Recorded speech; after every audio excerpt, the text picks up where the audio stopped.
Bienvenidos a una emisión más de su noticiero de ABA Televisión. Mi nombre es Cristian Romero y estas son las noticias. Comenzamos en el Vaticano, donde el Papa Francisco, durante el Ángelus, pide apoyar la semana de oración por la unidad de los cristianos. Dice al fratello Simone. Durante el Ángelus, el Papa recordó que Dios a veces llama a una entrega total que exige renuncias, como hicieron sus discípulos. A volte il nostro atteggiamento può essere di rifiuto, no, o paura.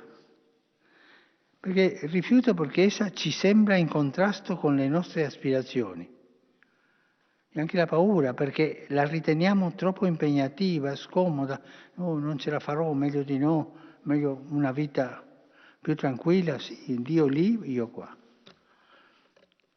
Ma la chiamata di Dio sempre è amore. Dobbiamo cercare di trovare l'amore che è dietro ogni chiamata e si risponde ad essa solo con amore. También Francisco recordó que comienza la semana de oración por la unidad de los cristianos que concluye el 25 de enero con la conmemoración de la conversión de San Pablo. Dijo que es un evento importante y pidió apoyarlo.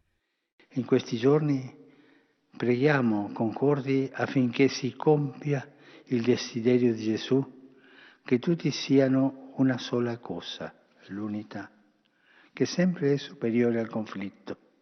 Al terminar la oración, el Papa lamentó la situación en Indonesia, golpeada por dos graves catástrofes: un terremoto que asoló Sulawesi y un accidente de avión que se cobró la vida de más de 60 personas.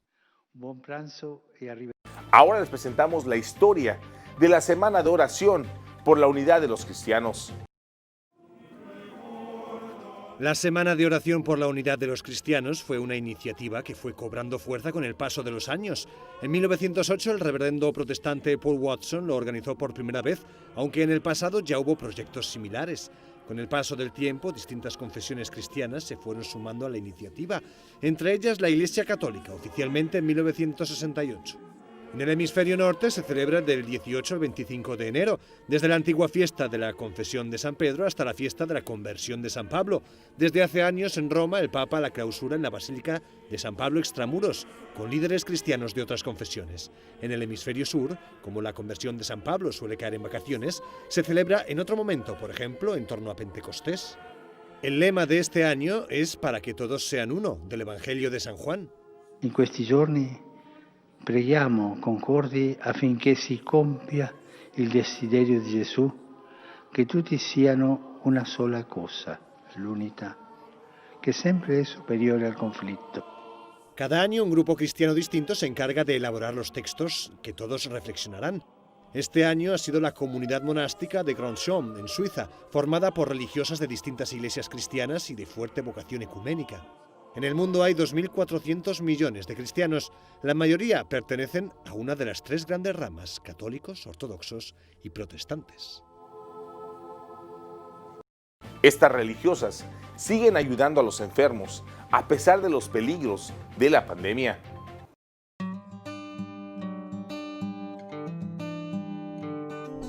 Somos religiosas enfermeras, todas estudiamos la enfermería para tener la preparación necesaria para asistir al enfermo en todo aquello que tiene necesidad.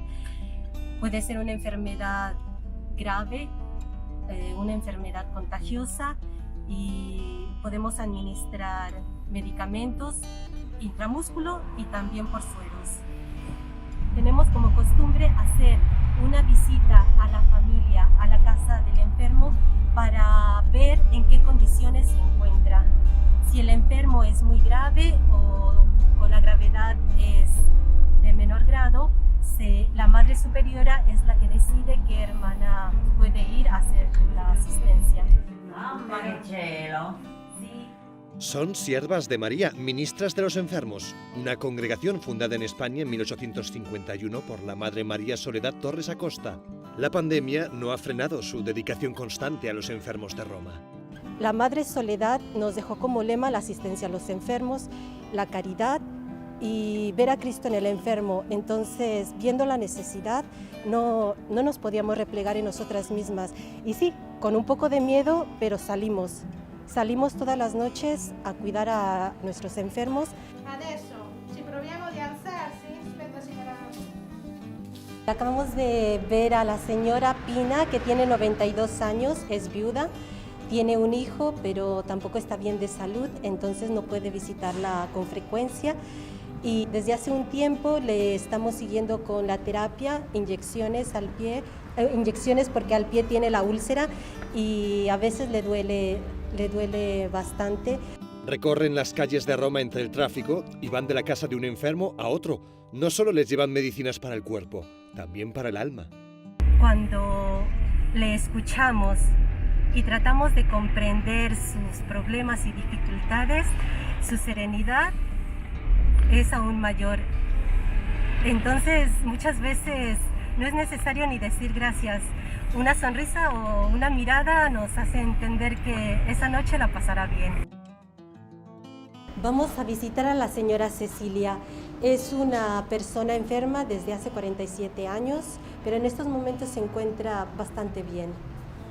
Esta es la particularidad del carisma, que lo realizamos a domicilio, buscando que el enfermo permanezca en su habitación, con sus cosas, con lo que siempre ha tenido, con lo que conoce y como somos enfermeras, pues podemos brindarle los cuidados que necesita.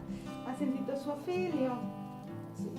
Ah, bene. Después de que hemos hecho la noche, terminamos el turno con un poquito de cansancio, pero regresamos contentas a casa porque hemos cumplido nuestra misión de siervas de María.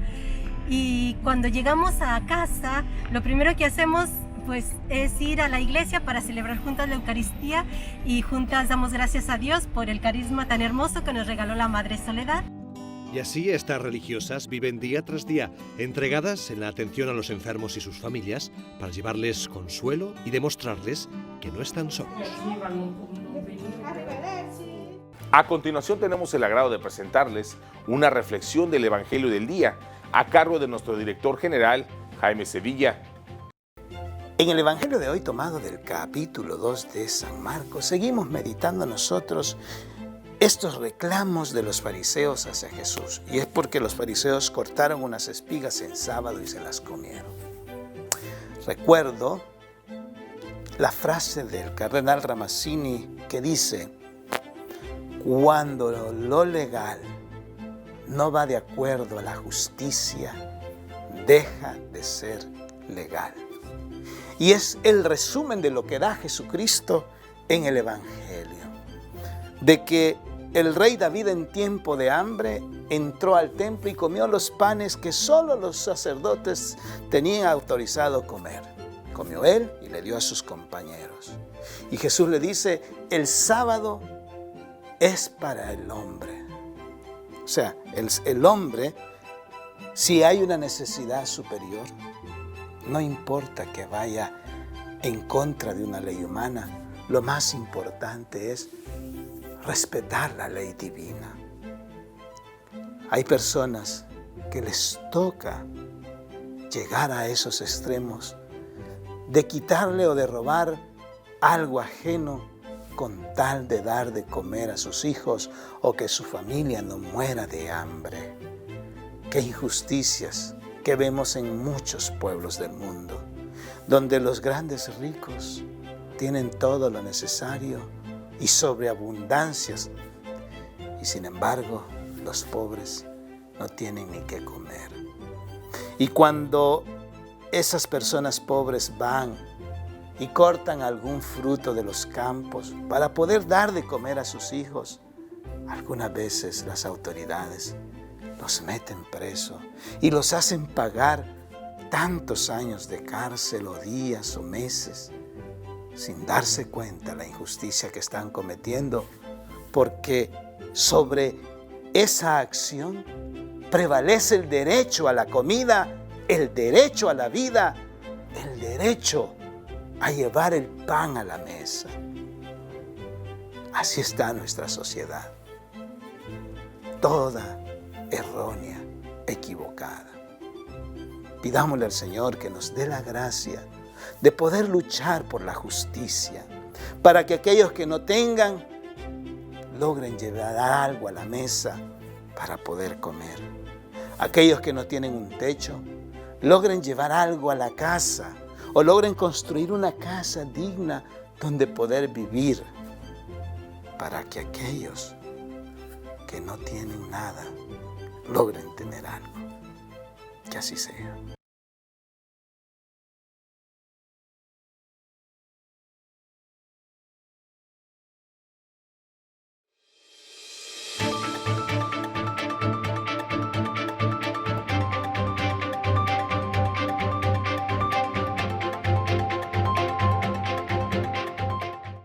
Estas son las últimas maniobras del presidente Donald Trump y las primeras obras del presidente electo Joe Biden.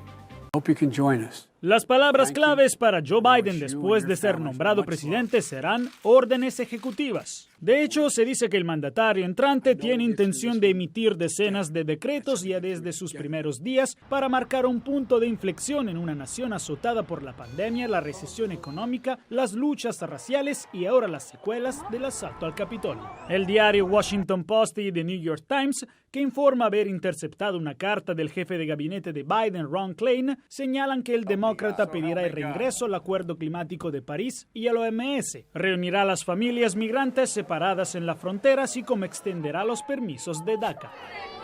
Entre otras acciones, se eliminará las prohibiciones de viaje para varios países musulmanes y ordenará el uso obligatorio de mascarillas en todos los edificios federales. Sé que el tapabocas se ha convertido en un tema partidista, pero es un acto patriótico. Los expertos dicen que usar un tapabocas desde ahora hasta abril salvará más de 50,000 vidas. Para el próximo presidente, la prioridad será luchar contra el coronavirus. Entre tanto, el presidente Trump estaría revisando una larga lista de perdones presidenciales, más de 100 personas, según varios medios estadounidenses, y podría conceder muchos de ellos antes del miércoles. Aún es incierto si se indultará a sí mismo y a sus aliados más cercanos. Los senadores republicanos, como revela el diario The Hill, se debaten sobre cuál quieren que sea la relación futura de su partido con Donald Trump después de que deje la presidencia. Jacopo Luzzi, Voz de América, Washington. El nuevo presidente de Estados Unidos, Joe Biden, apoya los acuerdos con Latinoamérica para ayudar a recuperar las economías tras la pandemia. Estados Unidos tiene acuerdos de libre comercio con Chile, Colombia, Perú y Panamá. Además, el multirregional CAFTA-DR con países de Centroamérica y el Caribe y el TEMEC con las naciones vecinas de Canadá y México. La realidad es que todos los países de la región dependen mucho de los Estados Unidos. Según Steve Liston del Consejo de las Américas, tras 4 años de políticas aislacionistas y el desastre económico causado por la pandemia, Joe Biden trae una actitud diferente hacia el comercio en la región. Reconocimiento que no hay posibilidades de simplemente estar poniendo tarifas en todos los países, sino hay que colaborar, negociar, buscar posibilidades. Y según Liston, reconocer que estos acuerdos pueden reanimar la economía a lo largo del continente americano.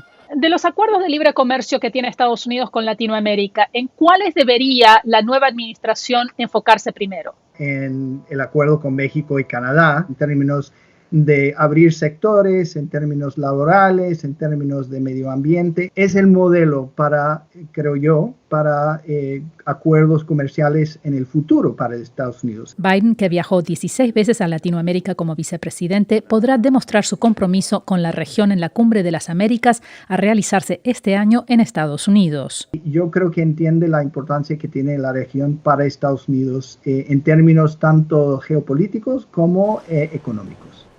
Verónica Villafañe, Voz de América, Los Ángeles.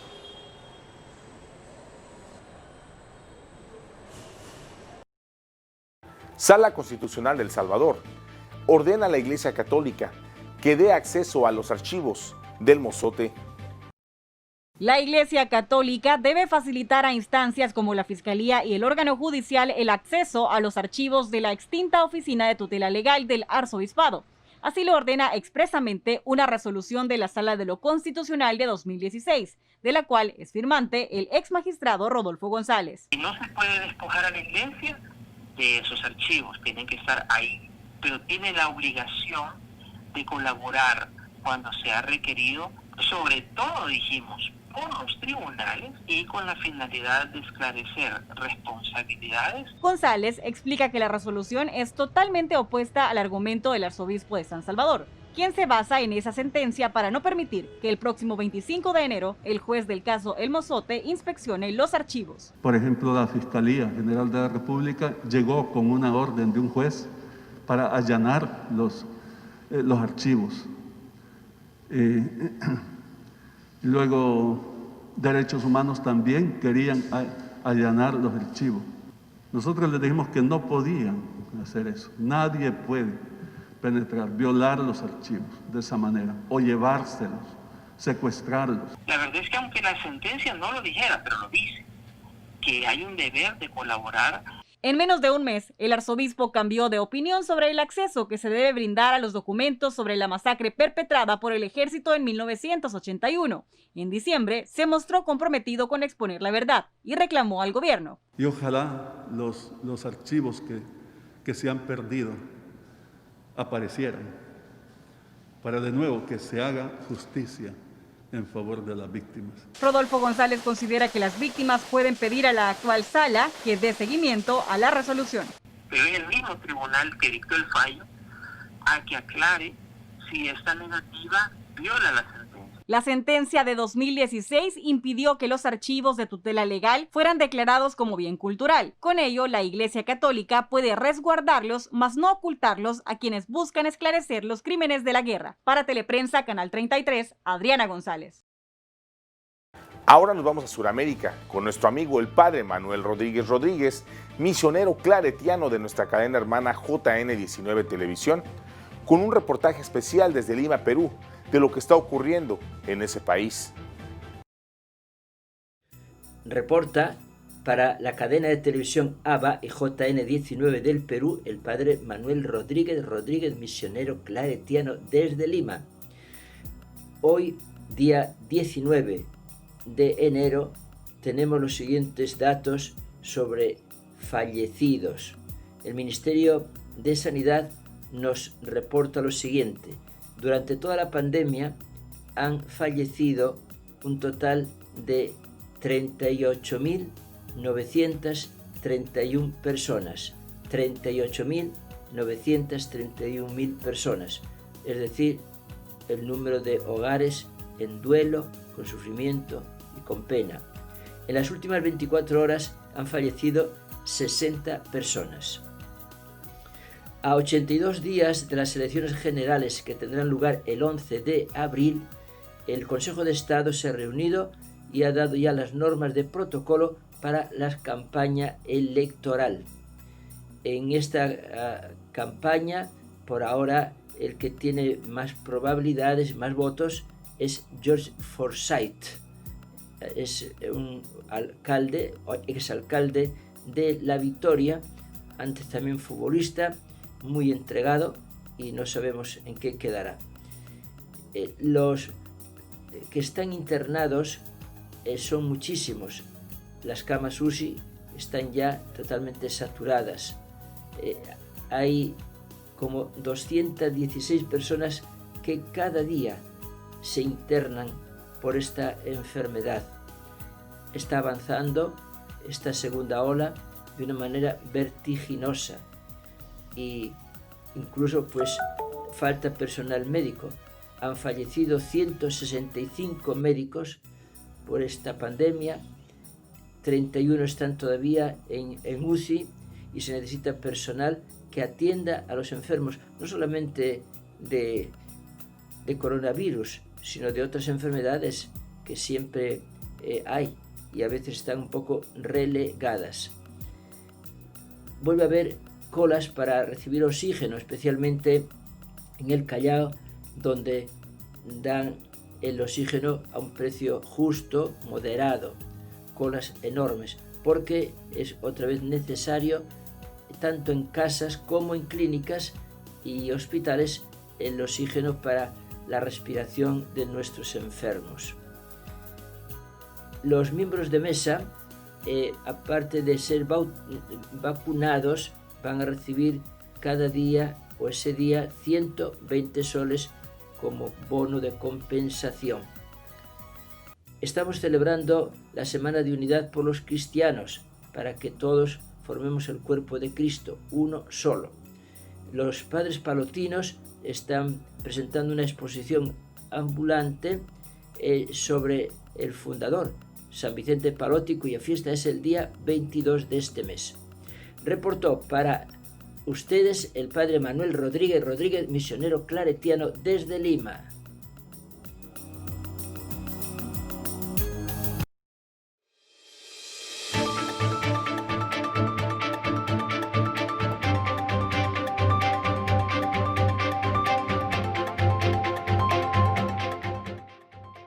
¿Sabía usted que la vacuna del COVID-19 no llegará a varios países hasta el 2024? Ampliamos más en la siguiente nota. La vacuna del COVID-19 podría tardar 3 años en llegar a los países pobres. Tendrían que esperar hasta el segundo semestre de 2023 o al primero de 2024 para vacunarse. Por eso el Papa se centró en esta cuestión en su discurso de Navidad. Prego a tutti i responsabili degli Stati, imprese, organismi internazionali, di promuovere la cooperazione e non la concorrenza e di cercare una soluzione per tutti, vaccini per tutti, specialmente per i più vulnerabili e bisognosi di tutte le regioni del pianeta. El motivo del retraso no es solo cuestión de dinero. Un primer obstáculo es industrial. Algunos calculan que este año se producirán al máximo 5.600 millones de dosis. Significa que no habrá vacunas para 1 de cada 4 personas. Además de todas las dosis que se fabriquen, el 80% ya han sido compradas o reservadas por países del primer mundo que concentran un 15% de la población. La Organización Mundial de la Salud propuso destinar las primeras dosis a vacunar al 20% de la población de cada país, en concreto al personal sanitario y a los pacientes de riesgo. Por el propio interés de cada país se debe evitar el nacionalismo con las vacunas. Vacunar a trabajadores sanitarios y a la población de riesgo es el modo más rápido de estabilizar los sistemas de salud, garantizar que estén en funcionamiento y que pueda producirse una verdadera recuperación económica mundial. El mayor desafío es logístico. La vacuna debe ser conservada a temperaturas muy bajas y por eso es difícil transportarla a zonas remotas. Todo dependerá de la tecnología, la capacidad de almacenamiento y el envío de estas vacunas. No es solo si consigues comprarlas, sino dónde podrás usarlas en tu país. El sacerdote Nicanor austriaco es microbiólogo, enseña en el Providence College de Estados Unidos y trabaja en la Task Force para preparar la distribución de vacunas en Filipinas. El desafío logístico y tecnológico es enorme para este país de 7.700 islas, pero este sacerdote no se rinde y busca alternativas. Por ejemplo, está investigando en su laboratorio una posible vacuna a bajo precio basada en la levadura. Cuando lo tomas, entra en tu estómago y pasa a los intestinos, donde fabricaría parte del virus COVID-19, la misma parte que utilizan para las vacunas de Pfizer y Moderna. Sería muy barato porque una vez que tienes la levadura, no necesitas inyecciones, ni médicos, ni enfermeras, ni cámaras frigoríficas. Probablemente este biomedicamento no será tan eficaz como las grandes vacunas, pero podría ayudar a reducir la gravedad de la enfermedad y facilitar su tratamiento. El sacerdote dominico Nicanor austriaco sigue trabajando duro entre Estados Unidos y Filipinas para adelantar resultados. Asegura que hay estudios con animales que demuestran la eficacia, pero que todavía no se ha comprobado con el COVID. Por eso pide que mientras no haya alternativas, los países ricos no se olviden de lo que significa ser un país pobre. Hoy, 19 de enero, en el Santoral de la Iglesia, celebramos el Día de San Macario de Alejandría. Conozcamos su historia. Acuciado por el deseo de perfeccionar la rigurosidad de su disciplina diaria, el ermitaño Macario de Alejandría se disfrazó de campesino y emprendió el camino hacia el monasterio de Tabenici, que tenía fama de ser el claustro más severo e inflexible del incipiente movimiento monacal, y por lo tanto quienes fueran capaces de adaptarse a la inclemencia de sus preceptos podrían dominar sus debilidades y alcanzar el ideal de la vida eremítica, pero sus esperanzas se desvanecieron porque quien lo recibió, el abad San Pacomio, consideró que su edad y apariencia daban la impresión de que no podría soportar tal austeridad. Entonces, Macario de Alejandría se sentó en las afueras y durante 7 días oró en profundo silencio, mientras desde adentro lo observaban atentamente. Al terminar la semana, el mismo San Pacomio le permitió entrar temporalmente, pero le advirtió que tenía las mismas obligaciones de los demás: disposición para soportar toda suerte de mortificaciones corporales, obediencia absoluta, oración constante y trabajo sin descanso. Justamente su llegada coincidió con el comienzo de la cuaresma, lapso en el que los monjes estaban obligados a ayunar la mayor cantidad de días posibles, y ninguno pasaba de 4 sin probar alimentos. Pero a pesar de su aparente fragilidad, Macario de Alejandría ayunó los 40 días. Solo comía un pequeño manojo de hierbas y 2 sorbos de agua los domingos, y mientras oraba sin pausa trabajaba de sol a sol fabricando cestos. Al finalizar este periodo de prueba, los asombrados anacoretas le pidieron al abad San Pacomio que lo retirara de la comunidad, porque a juicio de todos, el extraordinario ejemplo del desconocido ermitaño desanimaría al resto que no sería capaz de emularlo, y por lo tanto muchos abandonarían el monasterio. Acosado por sus subalternos, pero regocijado por el santo que Dios le había enviado, San Pacomio no sabía si acogerlo o enviarlo de vuelta a su gruta. Entonces, mediante la oración pudo dilucidar el asunto, pues en sueños le fue revelada la identidad del extraño eremita, y al saber que era Macario de Alejandría, le dijo que allí no aprendería nada y por el contrario desde su retiro podría ayudar al crecimiento de muchos. Así las cosas, Macario de Alejandría emprendió el regreso y desde ese momento se convirtió en el faro del desierto monástico de Egipto. Macario nació en Alejandría en el año 300 y orientado por su madre se inclinó desde muy temprano hacia la oración y el silencio, pero la necesidad de aportar a la precaria economía familiar lo indujo a trabajar como pastelero, y aunque la profesión era lucrativa, pudo más su sed de Dios. Y antes de cumplir los 30 años, se retiró al Alto Egipto y allí, en el desierto de La Tebaida, comenzó su vida de ermitaño de la mano de San Antonio Abad, quien por esa época se encontraba en ese sitio orientando a Pablo el Simple, decano de los anacoretas de la región. Una vez adquiridas las bases necesarias, se trasladó al Bajo Egipto y se instaló en una gruta del desierto de Celes, en donde se impuso una disciplina tan drástica que, de acuerdo con su biógrafo el monje Palladio, ni los más experimentados eremitas se le medirían. Durante 7 años solo comió raíces amargas, una vez al día, acompañadas de 2 sorbos de agua, y en los 3 años siguientes su dieta consistió en 3 onzas diarias de pan untadas de aceite. Trabajaba en la tierra o confeccionando cestos sin descansar un solo instante. Por la noche, después de orar de rodillas sobre un lecho de ásperas piedras hasta la madrugada, se acostaba en ese mismo lecho y antes de despuntar el sol ya estaba de nuevo orando. Su ejemplo de vida atrajo a muchos monjes que se acomodaban en cuevas cercanas o construían sus propias celdas independientes esparcidas en ese erial. Y San Macario de Alejandría, después de ser ordenado sacerdote, a pesar de que se consideraba indigno de ese honor, los guiaba y se reunía con ellos para celebrar la Eucaristía los fines de semana. Cuenta su biógrafo el monje Palladio que aunque la vida espiritual de San Macario de Alejandría era admirable, él se sentía inútil y por eso decidió viajar a Roma para dedicarse a cuidar enfermos y atender a los más abandonados. Pero cuando estaba a punto de partir, entendió que su decisión no era más que un secreto deseo de que se le reconociera su virtud y santidad. Entonces, para expiar ese pecado de soberbia, se echó al hombro 2 sacos de arena y con ellos caminó 20 días por el desierto sin descansar, hasta que sintió que había vencido su vanidad. En adelante se retrajo mucho más.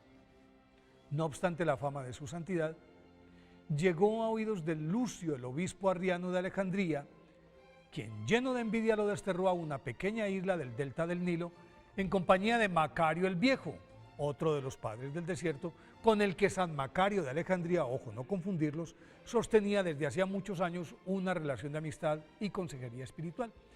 Y entre ambos catequizaron a todos los habitantes de la región. Al enterarse el obispo Lucio de lo que habían hecho, los devolvió a sus grutas y en la suya, San Macario de Alejandría, continuó siendo el faro del desierto monástico de Egipto, hasta que a los 94 años se apagó en el año 394. Por eso hoy, 19 de enero, día de su festividad, pidámosle a San Macario de Alejandría que nos ayude a dominar nuestra soberbia espiritual. Y así llegamos al final de una emisión más de su noticiero de ABA Televisión.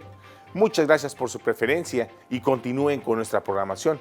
Les invitamos a seguirnos todos los días en vivo por www.abatvn.com, por Canal 75 de Guatemala por Multivisión, en nuestras plataformas digitales de Roku TV y Amazon Fire, así como en nuestras cadenas hermanas y como siempre en nuestras redes sociales. Ahí nos vemos y que Dios les siga bendiciendo.